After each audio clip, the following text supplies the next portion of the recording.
Good morning, I'm Julio Saenz along with Mauricio Riveros. Today on Be Inspired, we'll meet the CEO of Black Button Distilling, Jason Barrett. We'll learn about his business he started when he was only 24 and how it became one of the fastest growing private companies in America. We hope you will be inspired. Celebrating leaders in Rochester's unique and vibrant business community, we'll meet entrepreneurs whose passion and perseverance have helped push through life's challenges. Join us as we share their stories and journeys to success. It's time to be inspired. Jason, thank you so much for being in Be Inspired, a show that we designed to interview people like you, creative innovators, people who are investing in Rochester, and that's the case of you. So tell us about your story, Jason. Who is Jason? Well, I was born in the Rochester suburbs. I went to Penfield High School, went to SUNY Cortland for college, and then moved down to DC for a while. Got interested in distilling, and back in 2012, decided it was perfectly reasonable at 24 years old to quit my job, sell my house, move into my parents' basement, and start making whiskey for a living. So a little crazy. That is wonderful, right? And so what was that experience to take that step of faith, to go and start a business? Because it's not easy. You just did that. What happened? I mean, it was definitely a long process. My family roots are in manufacturing. Actually, if you're familiar with where 490 and Monroe Ave come together, there's a building called the Button Lofts. You'd walked in there in 1922, you would have seen my great-grandfather running the shop floor for Shantz Associates. They were a button manufacturer, so actually there's a halfway decent chance we made the buttons on your suits. My mom still runs that company, actually. But there was a joke when I was a kid, if I took over the factory, we'd have to only make black buttons because I'm colorblind. So I credit that with why I really wanted to make something with my hands, but I wasn't really destined to go into the family business. I'd been a long-time home brewer, you know, again, like making things, and beer and whiskey just really spoke to me. And after doing a lot of research and sort of figuring, well, you know, this seemed like a good time in my life and a good time in the industry. After a little while, it seemed like I couldn't not go after it. So, yeah, wrote a business plan and took the leap. Amazing. And before you started the business, you actually mentioned that you had tried to distill spirits at home. Is that something you actually tried to do? So that sounds really difficult. I had made beer at home for many years. Home distilling is illegal, but there luckily are some classes. So I took 5, training classes, and we actually run a school teaching people how to distill out of our distillery as well. So we graduate about 8 to 10 master distillers a year out of our program. And was your first batch delicious or awful? Well, I think the 700 people that came out our very first December day and bought our very first batch of vodka, thank you, by the way, can attest that it's gotten a lot better since then. Great. I don't think it was awful, but it definitely wasn't what we're now able to produce, and I always appreciate people giving us that second chance as we were still learning and working things out. But it's always been the best that we could put out. Oh, yeah. So. Jason, I love your story, and I love the fact that you took risk. You identify an element of passion of what you like to do. There are family roots in terms of the industry and really creating jobs. So tell us about what was that process in terms of, developing the team, because I'm sure it's not just you. You needed to connect with other people and now get where you are. So tell us a little bit that process. So there's now almost 100 of us, which really surprised me even. I never quite intended for it to be that large. I think it goes through phases. A lot of, some of my very first employees are still very good personal friends of mine. At the beginning, we needed people that could do and were willing to do anything. From helping out on Saturdays in the tasting room to helping with production during the week to bottling to learning accounting. And I think it really takes unique people to want to jump into that fray. But as the company starts to develop, you start to need to specialize. We eventually needed a head of marketing, full-time salespeople. And so as we were going through those stages, it was identifying people that had the passion, that were interested in going on this journey with us, that were seeking more than just a job, kind of a calling. It's a lot of interviewing, and and a lot of asking people what they want out of life. And you keep doing your best to try to identify that. I've probably interviewed 2,000-3,000 people over the last 7 years. So it's something we spend a lot of time on. And now actually we try to make sure that when we're interviewing, we really see if they're a cultural fit for our organization. So a lot of folks will have them spend part of a day with our production team, the guys that make the whiskey, and just see how that goes. Even if they're going to be a salesperson, a marketing person, how do they interact when thrust into that environment, and how does that sort of connect them with what we're doing? Amazing. And now you've been around 7 years? Yes. And I read that you're recognized as one of the fastest growing companies in the country? Yes. So for the last 2 years, we've made the Inc. 5000. Inc. magazine publishes a list of the 5,000 fastest growing privately held companies in the country. 2 years ago, we were number 2020. This year, we're number 1849. And so that's based on a 3-year growth pattern. But yeah, we've gotten a whole lot bigger since over the last 3 or 4 years. Oh, congratulations. Thank you. That's powerful and tells a lot about the culture that you are creating in your organization. Can you define what is that culture? What makes this product? Because this product is a product of the team. Yes. It's a product of teamwork. What's the culture that you have in your organization? I mean, I think what makes Black Button very unique is that we really need, the people that excel there are people that are very independent, that without a lot of direction, they have a meeting with their boss about that direction, but then they're ready to go off and run. We give people a lot of latitude. They don't need to check everything by me. It's, we take a lot of ideas from the team. And so people that really just want to reach out and grab a problem and make it their own. Our tasting room managers, we encourage them to think of each tasting room as their own little bar. Our production team, I encourage them to think of it, really as their whiskey. Our sales reps, which each have a geographic area, and we kind of joke that it's almost like a franchise model, where this is their business, this is their territory. We're here to support them, but what's going to make it grow in Ithaca and what's going to make it grow in Buffalo is really up to the person that's on the ground. Because to many of our customers, they're the face of Black Button. That customer might see me once a year. They see that sales rep every 2 weeks. So again, very hard-driving, independent people that don't want to be micromanaged tend to really flourish with us. So. And what's been the strategy for your geographic expansion? So it's really been sort of like concentric rings going out from Rochester. So if you go back, 7 years ago, we were really just in Monroe County. Our first major expansion was to Buffalo, and that was where somebody would actually go 2 or 3 days a week, drive there. And then about 3 years ago, we finally had employees in Buffalo, opened our first tasting room in Buffalo. We've now expanded throughout like the Ithaca, Syracuse area, Saratoga, down into Long Island. And next year is going to be a lot of out-of-state expansion. So we did launch in Boston in June, and New Jersey we're launching October 1st.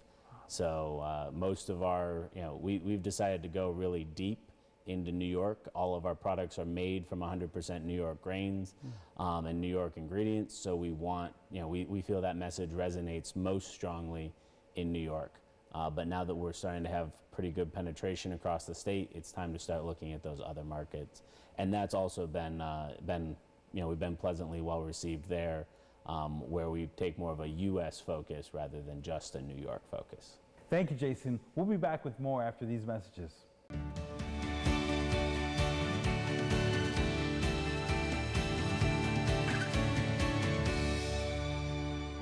And I love that element of, growing in a systematic way and in a very smart approach. Now, the identity of the product. One of the things that is very interesting in your group is that you are producing a product here in Rochester, here in Rochester, but with a base in New York. Now the question is, what makes different your product than the large, whiskey producers or vodka? What's that element of differentiation? So, for bourbon, we are employing a fundamentally different type of technology. So this is double pot distilled bourbon. We make in a day what the big guys make in about 30 seconds. So we're able to have a lot more control over any individual bottle and the quality of what goes in. And at our size, it makes a lot of sense to invest in higher quality ingredients. So really that time, care, and attention is what sets that apart. As you start to move into like the gins, we have a very different recipe than some of our other competitors. So whereas gin is usually very, very piney, our citrus forward gin, very light in the juniper, quite a bit of orange peel. And then our best seller, our bourbon cream, it's like Irish cream, but made with bourbon. And so again, with the bourbon whiskey, standing up in that drink in a bigger, fuller way, I think that really resonates with people's taste buds. Wow. So. Sound amazing products. Sound like amazing products. You mentioned tasting room. Yeah. You have one here and you have one in Buffalo. How does that fit into your strategy? So I mean, I think a lot of folks are still, they're a little afraid of spirits, or cocktails. When you open, nobody really has to teach you how to drink a beer or drink wine. And okay, you can put it in a glass, a special glass, and you can serve it at the right temperature, and you can pair it with the right foods. But mostly, by the time we've hit our mid-20s, it's pretty simple. You pop the top, pour it in a glass, and they are. But cocktails require a little bit more work. And again, I think people don't have the education. They think they're very difficult, or they can't do it at home, or they'd have to have all these ingredients. And so we have an opportunity to show people not only how the products are made, but how they can use them at home in fairly simple drinks. If they're having friends over, or they're having a quiet night at home, they can still enjoy a cocktail without a lot of work. And so in some ways there are our demonstration kitchens, or our first opportunity to really showcase to the public how our products are made and how they can use them. You were very successful in such a short term and be able to really start penetrating a very interesting markets. What is the message that you can send to people who wants to start a new business? Many of people are watching our program right now, and they want to start, and they are afraid, they have some concerns, maybe they have a passion, but they don't have that element that push them to go and do it. What would be the message? I mean, I think one of the fundamental things for me was taking that first step. And so I formed the company 6 months before I actually had the business plan done. Because I realized that if I created the company and started treating it like a real company, doing accounting for it every month, even though it didn't really have any bills or anything, if I started, I would probably get there. And I think that's the hardest part. It's that idea of creating motion. How do you don't have to have the business plan worked out to the nth degree. They're important. Everyone should write a business plan before they jump into a new venture, but it's a living document. It's something that you're going to keep working on as you go. And really what's important about writing it is the research you do to get into it, so you understand the business well enough to jump into it. But I think perfection gets in the way of progress, and I think at some point, there's never, every situation's different. I don't know that there's any hard and fast, you've studied it for 1,000 hours and now you're ready to go. I've seen business plans that were a single page that were very successful, and I've seen ones that were 100 pages that people spent years and years on, and overthought it, and then found out that once they got into it, it was very different. So, yeah, I think it's just taking that first step, and whether it's taking your business plan to a bank, forming the actual company, showing it to somebody. I think there's also a misnomer that you have to get bank financing, that you have to get a venture capital. I love the show Shark Tank. It's truly one of my favorite things on TV, but I almost feel a little bad because I feel like it's taught us all that, you've got to go find that guy that's got all the connections. And those things are all really important, but the vast majority of small businesses don't necessarily require that. They require support, from your friends, from your family, from your community. But unless you're trying to put a man, into space, or you know, I mean, we were very fortunate. We were able to finance our equipment through a bank, but you know, we didn't have any money for the longest of times, and in many ways, I think that made us stronger because it made us really focus and analyze on every dollar we spent before we spent it. So that was a long answer. I Oh, no, apologize. but it's very insightful. I thought that was a lot of valuable knowledge in what you just described. And the logo and the name of the company, we gathered a little bit about your family roots and some, that's what drove the name of the company? Yeah, so as I said, my family's been making buttons in Rochester for 4 generations. My mom still runs that company, but I'm colorblind, so the joke when I was a kid was if I took over the factory, we'd have to make some black buttons. I had a couple of other names that I've now actually forgotten, but Black Button just really kind of seemed to speak to me. I, again, you know, walked through it with friends and family, and everybody always seemed to smile when I would tell them that story. And plus, round logos are really handy. They're easy to put on things. Yeah. So, Absolutely. I love to see this start, and I love to see how the company has been moving in the direction that has been moving. Where do you see the company in 5 years from now? so we're still very new to the distilling space. You know, we've been making bourbon for 7 years. Some of our oldest stuff at this point is only 4 years. We have things laid down that we want to get to 10 and 12, but we're a long ways from that. You know, I think we've got a great opportunity to be a real player in the American craft spirits movement. You know, really at the moment kind of focused on the Northeast. You know, as we're just starting to get outside of New York, but you know, the sky's really the limit. I don't know that I see any international plays for us at the moment. Just at our scale, that doesn't make sense. But I'd love to see us in, you know, the top 20, 30 states across the country, and really showing people, you know, in Texas what whiskey from New York is like, and the same with California. You know, we really try to make spirits that reflect the Rochester region, that reflect the Finger Lakes. You know, it's the quality of the grain, the quality of the water, the quality of the systems we've put in place here.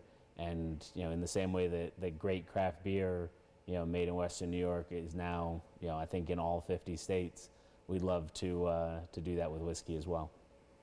In the process of making whiskey, I'm just fascinated by these things that are, I guess, such ancient crafts. People have been making spirits for so many hundreds and thousands of years.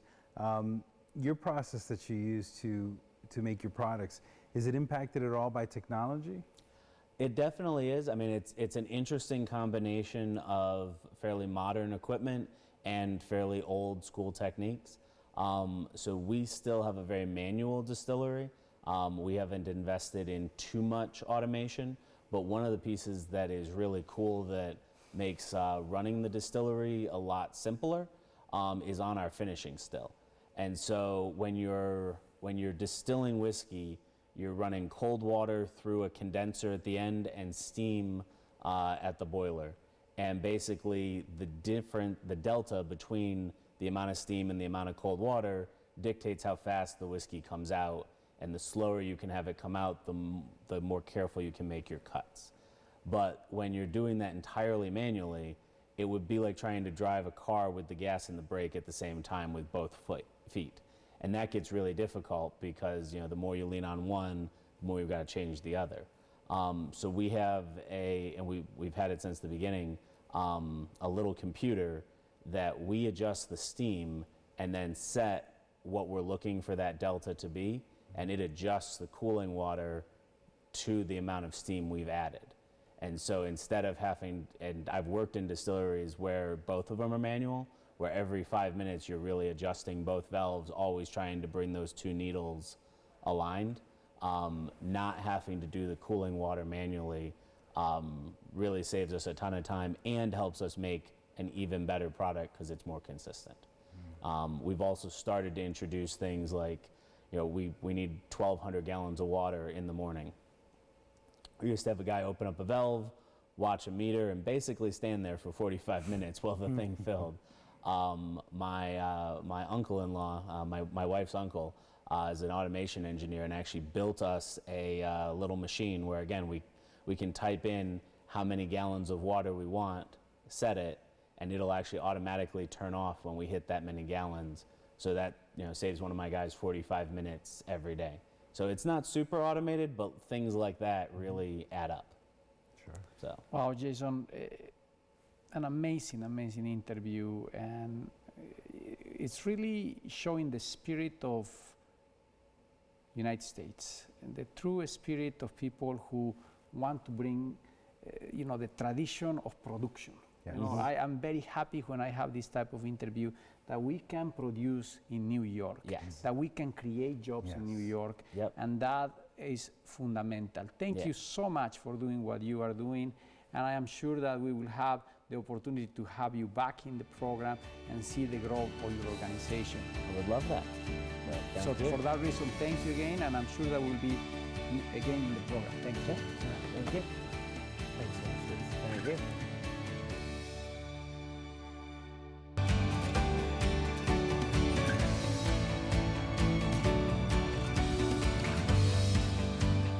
Coming up next week on Be Inspired, we'll meet Orlando Ortiz, president of the Puerto Rican Festival and the 2019 Hispanic Business Person of the Year. To watch today's episode and the complete interviews of our guests, go to rochesterfirst.com/beinspired. For more great talk with Rochester's entrepreneurs, listen to Poder 97.1 Saturdays at 9 a.m. For Mauricio Riveros, I'm Julio Saenz. We'll see you next week on Be Inspired.